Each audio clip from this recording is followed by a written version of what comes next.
نحمده ونستعينه ونستغفره ونعوذ بالله من شرور أنفسنا ومن سيئات أعمالنا من يهد الله فلا مضل له ومن يضلل فلا هادي له أشهد أن لا إله إلا الله وحده لا شريك له وأشهد أن محمدا عبده ورسوله لا نبي بعده اللهم صل وسلم على نبينا محمد وعلى آله وأصحابه ومن والاه أما بعد فيا عباد الله اتقوا الله حق تقاته faqad fazal muttaqun. Hadirin sidang Jumat rahimahullah. Bersyukur kepada Allah bahwa sampai saat ini Allah masih menurunkan rahmatnya kepada kita semua sehingga pada hari ini kita masih bisa memenuhi panggilannya. Ini sholat Jumat, sholat nanti bersama-sama. Salam dan salam semoga tercurah kepada Nabi kita Muhammad sallallahu alaihi wasallam beserta keluarganya, kepada para sahabatnya, dan mudah-mudahan tercurah pula kepada kita sebagai umatnya. Allahumma hati berkuasa kepada diri kita dan kepada sidang Jumat pada umumnya. Mari kita senantiasa meningkatkan ketakwaan kita kepada Allah dalam arti yang sesungguhnya, yakni menjalankan segenap perintah-perintahnya dan sekaligus menjauhi segala larangan-larangannya tanpa kuat. Hadirin jamaah Jumat rahimahullah. Pada kesempatan ini akan disampaikan tentang nikmat Allah Subhanahu wa taala. Allah berfirman dalam surah Kahf ayat 1 ayat 9. A'udzu billahi minasyaitonir rajim. Qul law kana al-bahru midadan li kalimati rabbi lanafidal bahru qabla an tanfada kalimatu rabbi walau ji'na bimithlihi madada. Al-Kahfi ayat 109. Yang artinya, katakanlah kalau sekiranya lautan menjadi tinta untuk menulis kalimat-kalimat Tuhanku, sungguh habislah tinta itu sebelum habis ditulis kalimat-kalimat Tuhanku, meskipun kami datangkan tambahan sebanyak itu pula. Hadirin rahmatullah, tidak ada satupun mesin komputer mutlak yang mampu menghitung nikmat Allah yang diberikan kepada hamba-Nya. Selain ayat tersebut juga disebutkan dalam surah Ibrahim ayat 34 menegaskan wa ataakum min kulli ma sya'altumuh wa in ta'uddu ni'matallahi la tuhsuha innal insana lazalumun kafur. Dan Dia telah memberikan kepadamu keperluan dari segala apa yang kamu mohonkan kepadanya, dan jika kamu menghitung nikmat Allah, tidaklah dapat kamu menghitungnya, tidak dapat kamu menghitungkannya. Sesungguhnya manusia itu sangat zalim dan sangat mengingkari nikmat Allah. Kata Rasul, Allah menciptakan 100 nikmat. Dari 100 nikmat itu, satu diturunkan kepada seluruh makhluk yang ada di dunia ini, termasuk manusia, jin, dan makhluk yang lain. Hanya satu kenikmatan saja mampu menyulap indahnya dunia sekarang ini. Apalagi kalau 99 nikmat lainnya juga diturunkan ke dunia ini. Kemudian yang 99 nikmat itu untuk siapa? Yakni untuk orang yang bertakwa ketika bertemu Allah di surga kelak. Oleh karena itu janganlah terkecoh oleh gemerlapnya dunia yang hanya satu kenikmatan Allah, juga bukan merupakan tujuan hidup. Kematian bukan akhir kehidupan, tapi justru awal dari kehidupan panjang yang merupakan tujuan hidup yang sebenarnya, yakni kehidupan akhirat, tempat 99 nikmat diturunkan. Hadirin yang berbahagia, ada 3 sikap manusia dalam menghadapi nikmat yang diterimanya. Yaitu yang pertama, mereka yang kufur atau ingkar atas nikmat Allah, yaitu mereka yang dianugerahi nikmat oleh Allah, baik berupa harta,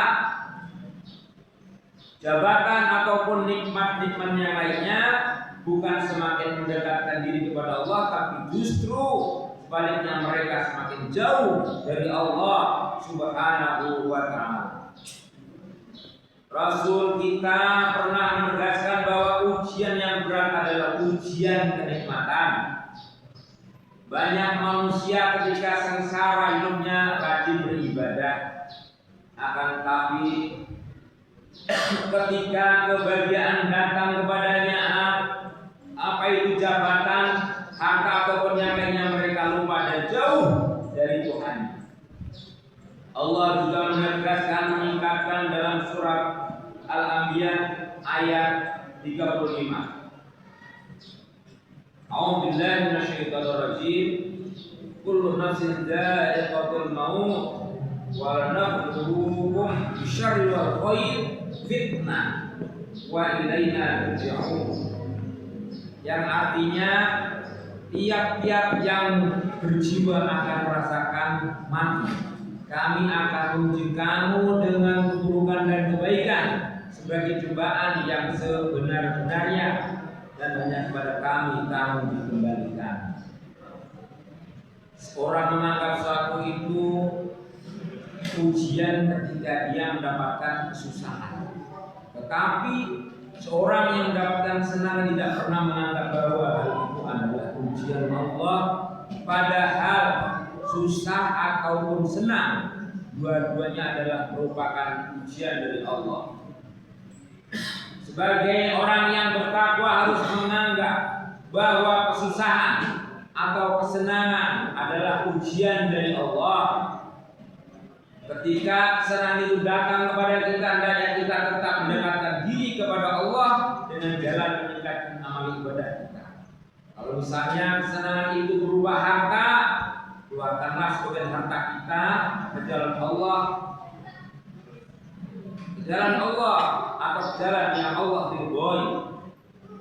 Karena tidak sedikit hamba Allah yang mendapatkan kenikmatan, apakah harta atau kedudukan, justru mereka menjauhi Tuhan. Inilah yang disebut dengan kufur nikmat. Seorang yang mengkufuri nikmat Allah akan mendapatkan siksa baik di dunia maupun di akhirat. Hadirin yang berbahagia, sejarah telah mencatat nama Qarun dalam Al-Quran. Hamba Allah yang kufur terhadap nikmat Allah. Kekayaan Qarun melimpah, tetapi tidak bersyukur, akhirnya dia beserta seluruh kekayaannya termakan oleh itulah azab Allah yang pedih. Sampai disebutkan inna mafatihahu la tanu bil usbah lil quwwah. Kunci-kunci gudangnya harta Qarun itu tidak bisa terangkat oleh sekelompok orang-orang yang kuat. Itu baru kuncinya, apalagi hartanya. Tapi dia mengingkarinya, akhirnya telan oleh diri bersama harta. Hadirin yang berbahagia, yang kedua, menghadapi nikmat ujian dari Allah, bersikap syukur ketika mendapatkan anugerah nikmat dari Allah. Mereka sadar bahwa kenikmatan adalah karunia dari Allah. harta, jabatan dan kedudukan serta semua yang ada ini adalah milik Allah. Rasul pernah mengungkapkan bahwa harta, pangkat, jabatan adalah titipan Allah. Suatu saat kita akan tinggalkan dan yang kita bawa hanya kain kafan. Ciri orang yang bersyukur nikmat adalah semakin dekat kepada Allah, mentaati segala peraturan-peraturan Allah, serta tetap adanya peningkatan ketakwaan kepadanya. Salah satu wujud dari syukur nikmat adalah menginfakkan sebagian harta kita untuk kepentingan Islam, karena harta merupakan potensi di samping jiwa untuk memperjuangkan Islam. Allah menegaskan dalam surah Asy-Syura ayat 19. A'udzubillahi minasyaitonir rajim. Ya ayyuhalladzina amanu hal adullukum ala tijaratin tunjikum min 'adzabin alim tu'minuna billahi wa rasulihi wa tujahiduna fi sabilillahi bi amwalikum wa anfusikum dzalikum khairul lakum in kuntum ta'lamun.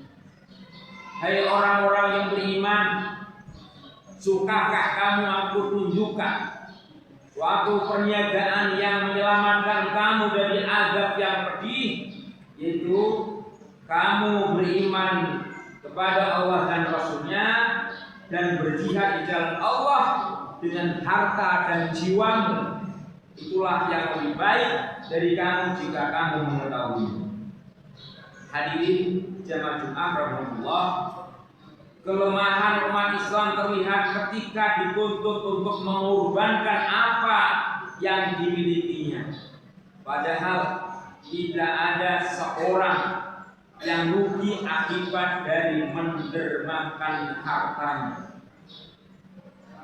Allah berjanji, ya ayyuhalladzina amanu in tansurullaha yansurkum wa yusabbit aqdamakum. Quran surah Muhammad ayat 7. Yang artinya jika kamu menolong agama Allah, niscaya Dia akan menolongmu.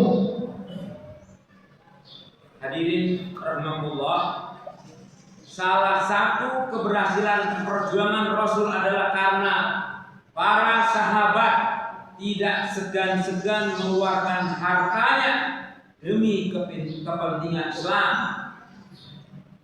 Di antara para sahabat itu adalah istri Rasulullah sendiri, yaitu Siti Khadijah. Kita masih ingat tentang Siti Khadijah. Ketika dia akan wafat, dia pesan kepada suaminya yaitu Rasulullah Muhammad sallallahu alaihi wasallam yang intinya, ya Rasul, seandainya tugas Tuan masih belum selesai tapi hartanya sudah tidak ada, maka ambillah, galilah tulang-tulangku untuk menyebrang apabila perlu. Itulah perjuangan istri Rasulullah, Sayyidatina Siti Khadijah. Maka dengan perjuangan kita belum ada apa. Hadirin yang berbahagia, yang ketiga, seorang yang bersikap gembira ketika mendapatkan nikmat, tidak henti-hentinya menyebut asma Allah, akan tapi dia akan berbalik menghina Allah ketika nikmat itu dikurangi oleh Allah, sebagaimana disebutkan dalam surah Al-Ghasyiyah ayat 15 dan 16, wa namariku masfufah zarabi mabthusah. Adapun manusia, apabila Tuhannya mengujinya lalu dimuliakannya dan diberinya kesenangan, maka dia berkata, Tuhanku telah memuliakanmu. Adapun bila Tuhannya mengujinya lalu membatasi rizkinya, dirinya, maka dia berkata, Tuhanku menghinaku. Hadirin yang berbahagia, mudah-mudahan sekelumit khutbah yang singkat ini ada manfaat dan hikmah yang kita dapat untuk kita, untuk sahabat kita, dan untuk keluarga kita. A'udzubillahi minasyaitonir rajim. Wal 'ashr innal insana lafi khusrin illal ladzina amanu wa 'amilus shalihat wa tawasaw bil haqq wa tawasaw bis sabr. Barakallahu li wa lakum fil Qur'anil 'azim wa nafa'ani wa iyyakum bi ayati rabbil hakim. Aqulu qawli hadza wa astaghfirullah li wa lakum wa li walidayna wa li jami'il muslimin fastaghfiruhu innahu huwal ghafurur rahim.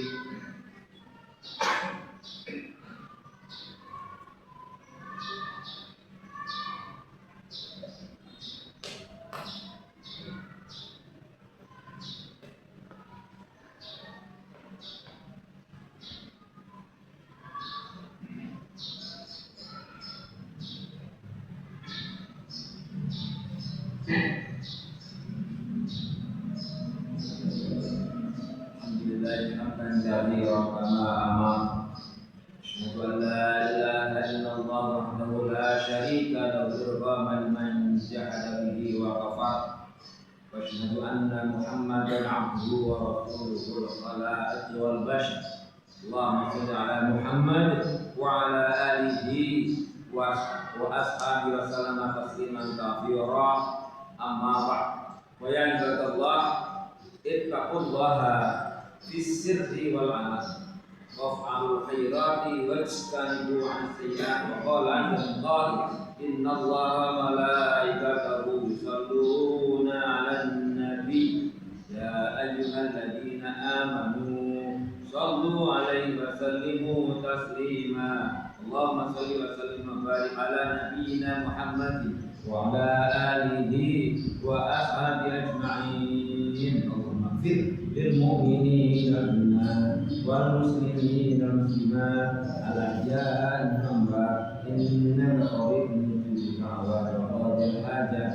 اللهم انصر الإسلام والمسلمين وأهلك الكفرة المشركين وكم من العبدين إنك على كل شيء قدير. ربنا هب لنا من أزواجنا وذرياتنا قرة أعين واجعلنا للمتقين إماما. ربنا انزلنا من مباركا وأنت خير المنزلين. ربنا آتنا في الدنيا حسنة وفي الآخرة حسنة وقنا عذاب النار. والحمد لله رب العالمين. إن الله يأمر بالإحسان وإيتاء ذي القربى وينهى عن الفحشاء والمنكر يعظكم لعلكم تذكرون. اذكروا الله العظيم ولذكر الله أكبر.